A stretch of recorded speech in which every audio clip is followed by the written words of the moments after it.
Dans un monde où 1% de la population mondiale possède 40% de la richesse de la planète, dans un monde où 34 000 enfants meurent chaque jour de pauvreté et de maladies évitables, où 50% de la population du monde vit avec moins de 2 dollars par jour, une chose est claire, quelque chose ne tourne pas rond. Et que nous en soyons conscients ou non, le moteur de toutes nos institutions établies et de la société elle-même est l'argent. Donc, comprendre cette institution de politique monétaire est essentiel pour comprendre pourquoi nos vies sont telles qu'elles sont. Malheureusement, l'économie est souvent perçue avec confusion et ennui. Les flux ininterrompus du jargon financier secondé de mathématiques dissuadent rapidement les gens de tenter de la comprendre. Pourtant, le fait est que la complexité associée au système financier est un simple masque conçu pour dissimuler une des structures les plus paralysantes que l'humanité ait jamais subies.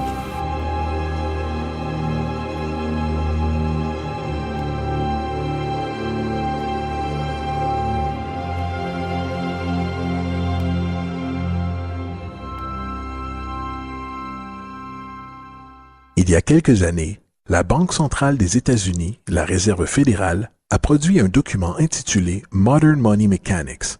Cette publication a détaillé la pratique institutionnalisée de création d'argent utilisée par la Réserve fédérale et le tissu de banque commerciale mondiale qu'elle supporte. Sur la page de garde, le document déclare son objectif. Le but de ce livret est de décrire le processus fondamental de création d'argent dans un système bancaire de réserve fractionnaire. Il procède alors à la description de ce processus de réserve fractionnaire par l'intermédiaire de différentes terminologies bancaires. Une traduction qui donne quelque chose comme suit. Le gouvernement décide qu'il a besoin d'argent, donc il appelle la Réserve fédérale et demande, disons, 10 milliards de dollars. La Fed répond, certainement, nous vous achetons pour 10 milliards de dollars en obligations d'État. Donc, le gouvernement prend quelques morceaux de papier, il y dessine quelques motifs officiels et les appelle « bons du trésor ». Il les évalue à 10 milliards de dollars et les envoie à la Fed. À leur tour, les gens de la Fed déploient un tas tout aussi impressionnant de morceaux de papier. Seulement, cette fois, ils sont appelés billets de la Réserve fédérale représentant également une valeur de 10 milliards de dollars. La Fed échange alors ces billets contre les obligations. Une fois cet échange complété, le gouvernement prend les 10 milliards en billets de banque et les dépose dans un compte bancaire. Et de ce dépôt, les billets deviennent officiellement de l'argent légal, ajoutant 10 milliards au stock en devises américaines. Et voilà, 10 milliards de dollars tout neufs ont été créés. Bien sûr, cet exemple est une généralisation, car en réalité, cette transaction se produit par voie électronique, sans aucun papier. En fait, seulement 3% de devises existent physiquement. Les autres 97% existent essentiellement dans des ordinateurs. Maintenant, les obligations d'État sont par conception des instruments de dette. Et quand la Fed achète ses obligations avec de l'argent qu'elle a créé réellement de toutes pièces, l'État promet en fait de rembourser cet argent à la Fed. En d'autres termes, l'argent a été créé à partir d'une dette. Ce paradoxe troublant pour l'esprit, de la façon dont l'argent ou une valeur peut être créée à partir d'une dette ou obligation, deviendra plus clair au fur et à mesure. Donc, l'échange a été fait, et maintenant 10 milliards de dollars attendent dans un compte bancaire commercial. C'est ici que ça devient vraiment intéressant. Comme fondé sur la pratique des réserves fractionnaires, ce dépôt de 10 milliards de dollars devient instantanément partie des réserves de la banque comme tous les dépôts le sont. Et en respectant des conditions des réserves comme indiqué dans Modern Money Mechanics, une banque doit légalement maintenir des réserves égales à un pourcentage obligatoire de ses dépôts.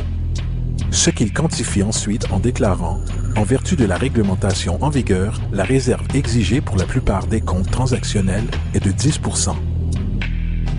Ce qui signifie que pour un dépôt de 10 milliards de dollars, 10%, soit 1 milliard, est retenu en tant que réserve obligatoire, alors que les 9 milliards restants sont considérés comme un surplus de réserve et peuvent être utilisés comme la base de nouveaux prêts.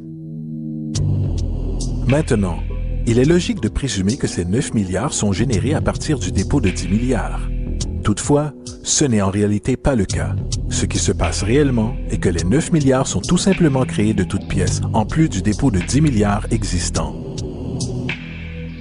Et voici comment le stock d'argent est gonflé. Comme indiqué dans Modern Money Mechanics, bien sûr, elles, les banques, ne paient pas réellement les emprunts avec l'argent qu'elles reçoivent en dépôt. Si elles le faisaient, aucun argent supplémentaire ne serait créé. Ce qu'elles font lorsqu'elles réalisent un prêt est d'accepter des obligations, contrats d'emprunt, en échange d'avoirs. En d'autres termes, les 9 milliards peuvent être créés à partir de rien. Maintenant, supposons que quelqu'un arrive dans une banque et emprunte les 9 milliards nouvellement disponibles. Ils vont alors certainement prendre cet argent et le déposer dans leur propre compte bancaire. L'opération se répète alors, car ce dépôt fait devient partie des réserves de la banque. Soit 10% sont isolés et à nouveau 90% des 9 milliards ou 8,1 milliards sont maintenant disponibles comme argent nouvellement créé permettant de nouveaux emprunts. Et bien sûr, ces 8,1 peuvent être prêtés et déposés à leur tour créant 7,2 milliards supplémentaires, puis 6,5 milliards, puis 5,9 milliards, etc. Ce cycle de dépôt-emprunt d'argent peut techniquement continuer à l'infini. Le résultat mathématique moyen résultant est qu'environ 90 milliards peuvent être créés à partir des 10 milliards d'origine. En d'autres termes, pour chaque dépôt fait dans le système bancaire, environ 9 fois le montant peut être créé de toutes pièces.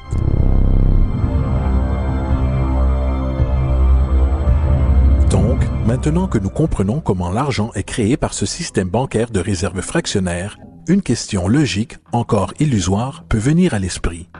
Quoi donc donne réellement sa valeur à l'argent nouvellement créé? La réponse, l'argent qui existe déjà. Le nouvel argent vole essentiellement sa valeur en stock existant.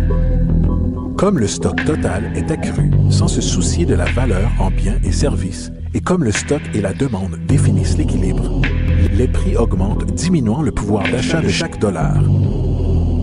Ceci est généralement dénommé inflation. Et l'inflation est essentiellement une taxe cachée sur les citoyens. What is the advice that you generally get? And that is inflate the currency. They don't say debase the currency. They don't say devalue the currency. They don't say cheat the people who are saved. They say lower the interest rates. The real deception is when we distort the value of money. When we create money out of thin air, we have no savings, and yet there's so-called capital. So my question boils down to this. How in the world can we expect to solve the problems of inflation, that is, the increase in the supply of money, with more inflation? Bien sûr, ce n'est pas possible. Le système de réserve fractionnaire de l'expansion monétaire est fondamentalement inflationniste, car le fait de dilater la provision d'argent sans avoir une croissance proportionnelle des biens et des services dans l'économie dévaluera toujours une monnaie. En fait, un bref aperçu historique sur la valeur du dollar américain en comparaison avec le stock d'argent reflète complètement cette observation. Une relation inversée est évidente. $1 en 1913 nécessiterait 21,6 $ en 2007 pour une valeur équivalente, ce qui représente une dévaluation de 96% depuis que la Réserve fédérale existe.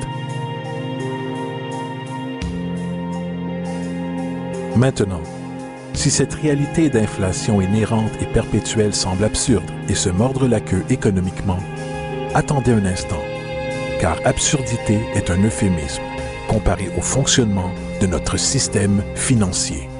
En effet, à l'intérieur de notre système financier, l'argent est une dette, et une dette est de l'argent. Voici un diagramme du stock d'argent américain entre 1950 et 2006. Voici un diagramme de la dette nationale américaine durant la même période. Intéressant est-il, les tendances sont pratiquement les mêmes. Car plus il y a d'argent, plus il y a de dettes. Plus il y a de dettes, plus il y a d'argent. Autrement dit, chaque dollar de votre portefeuille est dû à quelqu'un par quelqu'un. Car n'oubliez pas, le seul moyen pour l'argent d'exister est par l'intermédiaire d'emprunts. Par conséquent, si tout le monde dans le pays était capable de payer tous les dettes, y compris l'État, il n'y aurait pas un dollar en circulation. Je dirige un groupe à Interpol qui travaille sur les opérations financières en rapport avec le crime organisé. Tous ceux qui ont été en position de menacer cette banque sont soudain morts ou ont disparu. Monsieur Calvini, nous aimerions savoir pourquoi une banque achèterait pour des centaines de millions de dollars de systèmes de guidage et de contrôle de missiles. Pourquoi la banque engage-t-elle autant de capitaux et de ressources pour vendre ces missiles? Les armes légères sont les seules armes utilisées dans 99% des conflits dans le monde. Et personne n'a la capacité de les fabriquer plus vite et moins cher que la Chine. Ça ne produira pas suffisamment de bénéfices. Non, il ne s'agit pas de faire des bénéfices sur des ventes d'armes, mais d'avoir la maîtrise. Maîtriser le marché des armes? Maîtriser le conflit? Non. Leur objectif n'est pas de maîtriser le conflit. C'est maîtriser la dette que le conflit produira. Voyez-vous, la valeur réelle d'un conflit, sa vraie valeur, elle est dans la dette qu'il crée. Si vous maîtrisez la dette, vous maîtrisez tout. Vous trouvez ça affligeant, n'est-ce pas? Mais c'est l'essence même de l'industrie bancaire depuis toujours. Nous rendre, tous que nous soyons, des nations ou des individus, esclaves de nos dettes.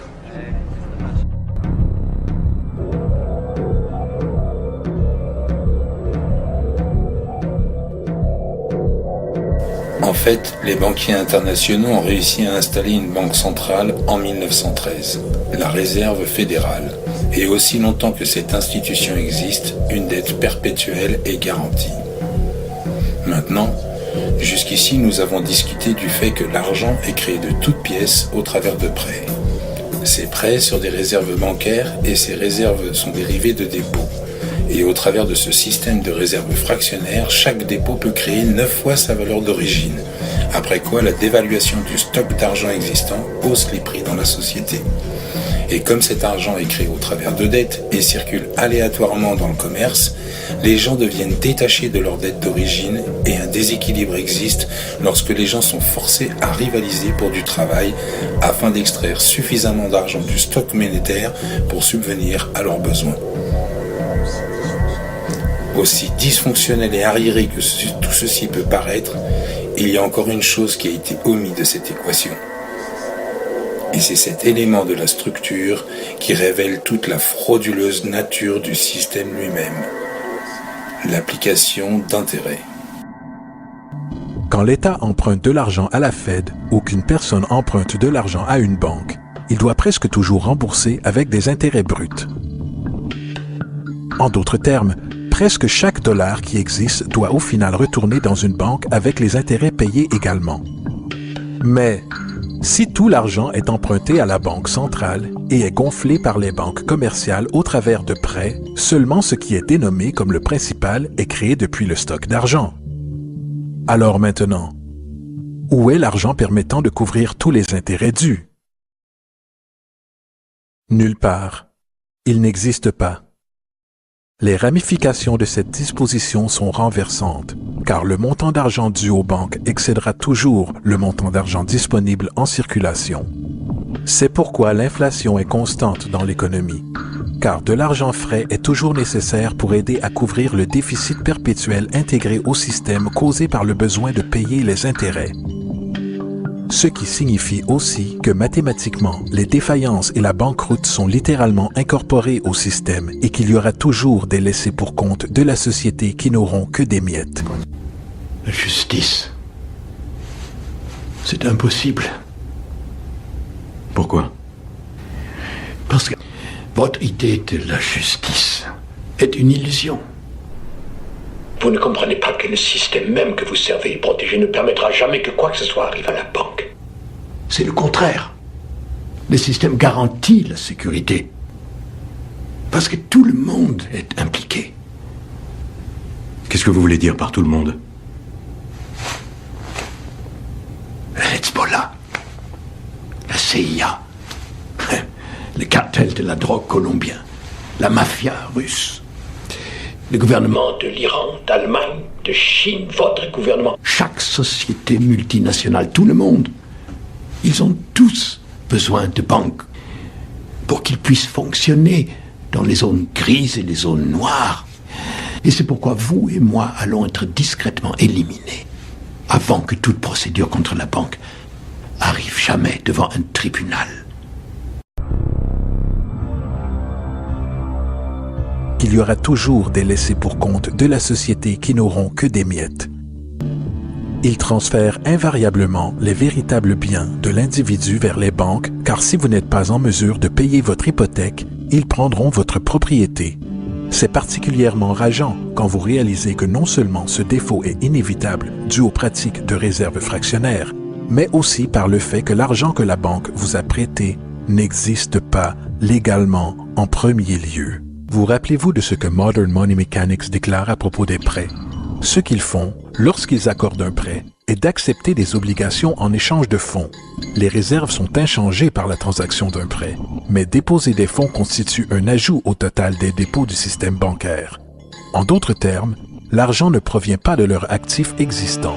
La banque invente simplement, ne mettant en jeu rien du tout, hormis son obligation théorique sur papier. À chaque fois que vous empruntez de l'argent à une banque, que ce soit pour une hypothèque ou une facture par carte de crédit, l'argent que l'on vous donne n'est pas seulement contrefait, il est illégitime comme forme de contrepartie, car la banque n'a jamais été en possession de cet argent.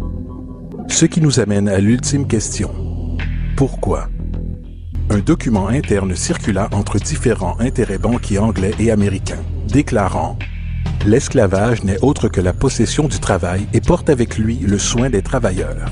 Alors que le plan européen est que le capital doit contrôler le travail en contrôlant les salaires, ce qui peut être fait en contrôlant l'argent.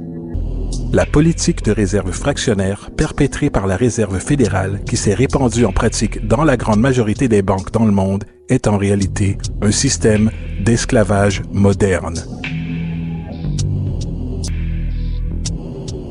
Pensez-y, l'argent est créé à partir de dettes. Que font les gens lorsqu'ils sont débiteurs? Ils se proposent à l'embauche pour rembourser. Mais si l'argent ne peut être créé qu'à partir d'emprunts, comment la société peut être délivrée des dettes? Elle ne peut pas.